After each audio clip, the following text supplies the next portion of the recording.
Hello everyone, you're welcome to solve this nice algebra problem, which is x plus 1 to the power 4 plus x plus 5 to the power 4. This is equal to that too. So what are the values of x? Now let's provide a solution from here. Now the first step to do here, we can express x plus 1 as x plus 3, subtract 2, then raised to the power of 4. If we say x plus 3 minus 2, this is the same thing as x plus 1.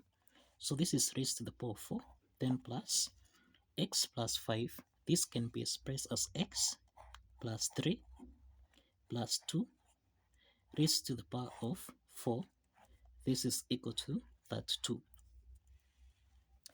The next step is that we have x plus 3 is common here. So we can let x plus 3 be equal to k. So let's substitute x plus 3 with k from here so that we have k subtract 2 raised to the power of 4, then plus, here we have k plus 2 raised to the power of 4. This is equal to 32. Now we can express k minus 2 to the power of 4 as k subtract 2 raised to the power of 2, then raised to the power of 2 here, then plus k plus 2 to the power of 4. This is the same thing as k plus 2 raised to the power of 2, then raised to the power of 2. This is equal to 32. So k minus 2 to the power of 2, this is in the form of a subtract b raised to the power of 2, which we can express as a to the power of 2 plus b to the power of 2, then subtract 2ab. And we have that k plus 2 to the power of 2, this is in the form of a plus b raised to the power of 2, which can be expressed as a to the power of 2 plus b to the power of 2, then plus 2ab. Applying these two algebraic identities, this follows that k minus 2 to the power of 2, this is k squared plus 4, then subtract 4k raised to the power of 2, then plus, we have k plus 2 to the power of 2 raised to the power of 2. This is the same thing as k squared plus 4 subtract, this is plus 4k raised to the power of 2. This is equal to 32. The next step is that we have k squared plus 4 here, which is, we also have k squared plus 4 here. We have 4k here and 4k here. So we can let k squared plus 4 be equal to m, and we can let 4k be equal to n. So let's express this equation here in terms of m and n, so that we have m minus n raised to the power of 2, then plus, here we have m plus n raised to the power of 2. This is equal to 32. Now again, let's expand this. This is the same thing as m squared minus 2mn, then plus n to the power of 2, then plus, let's expand m plus n to the power of 2.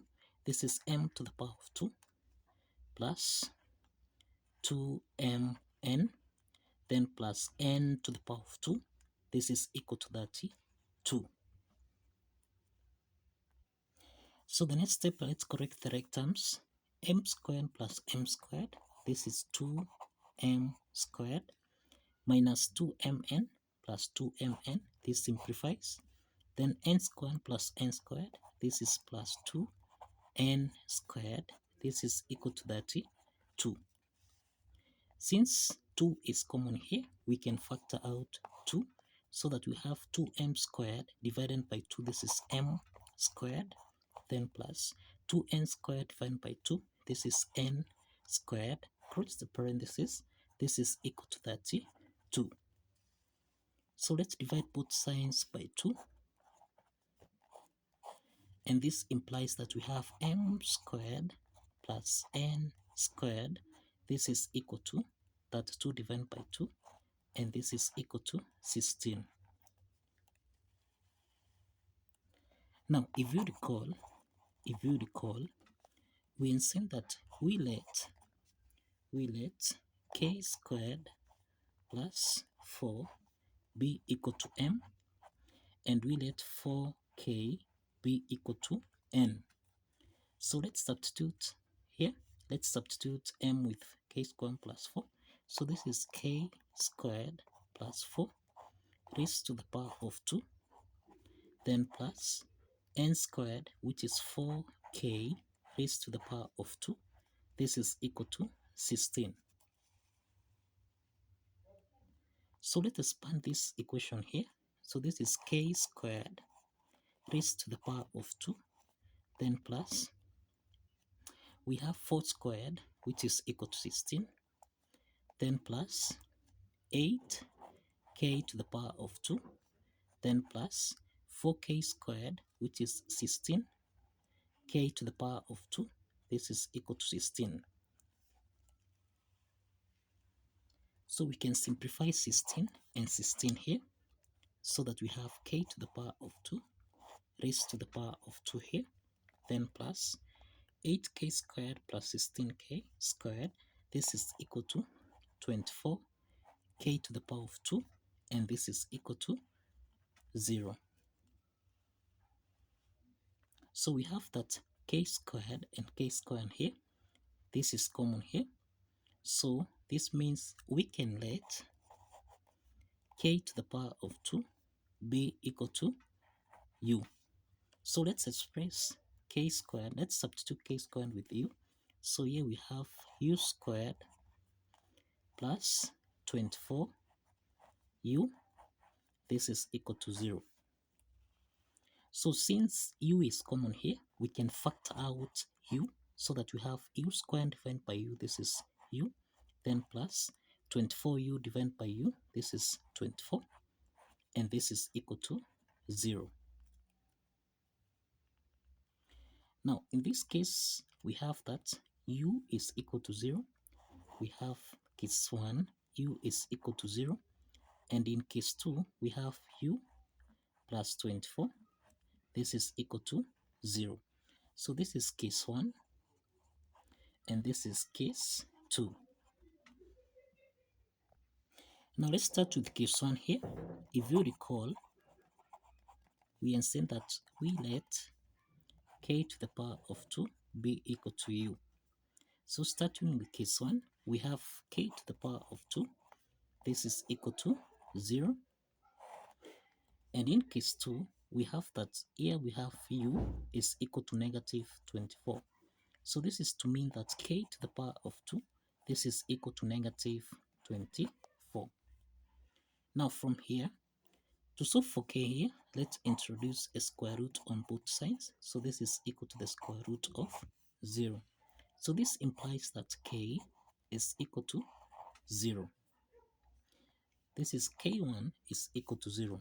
Now, in the second case here, we introduce the square root on both sides. We have the square root of k to the power of 2.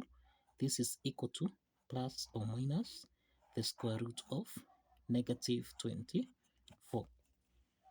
So we can eliminate the square root sign here, so that k2, this is equal to plus or minus. We can express the square root of negative 24.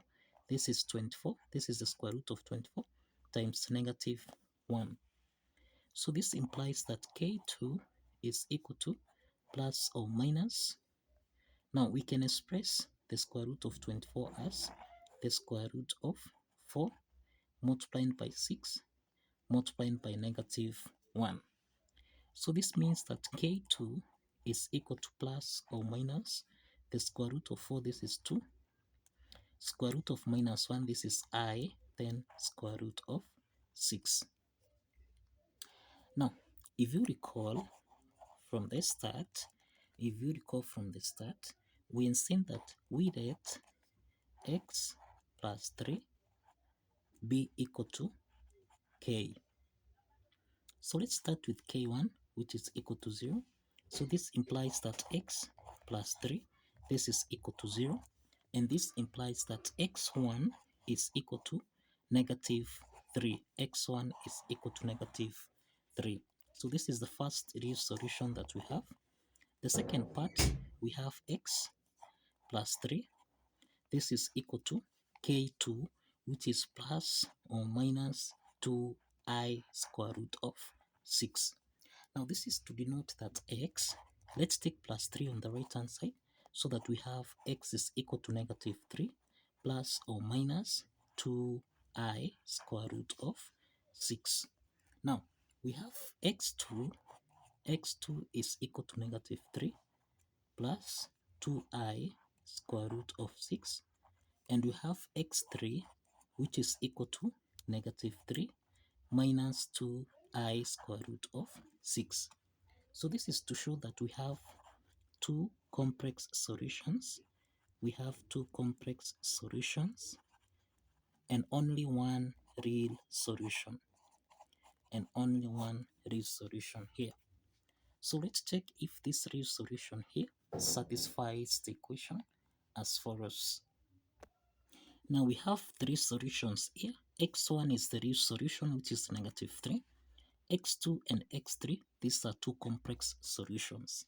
So now let's verify that this real solution here satisfies the equation. So we have x plus 1 raised to the power 4 plus x plus 5 raised to the power of 4. This should give us a value of 32. So this is to mean we have negative 3 plus 1 raised to the power of 4, then plus negative 3 plus 5 raised to the power of 4. This is supposed to give us a value of 32. So negative 3 plus 1, this is negative 2 raised to the power of 4, then plus negative 3 plus 5, this is 2 to the power of 4. This should give us a value of 32. Negative 2 to the power of 4, this is 16, plus 2 to the power of 4, this is 16, and this should give us a value of 32. So 16 plus 16, this is 32, which is equal to 32. So we have that the left hand side is equal to the right hand side. And this proves that the real solution here satisfies the equation. So kindly follow the steps, like this video, and kindly subscribe. Like this video and subscribe. If you have alternative solution method, kindly showcase in the comment section. See you in the next video.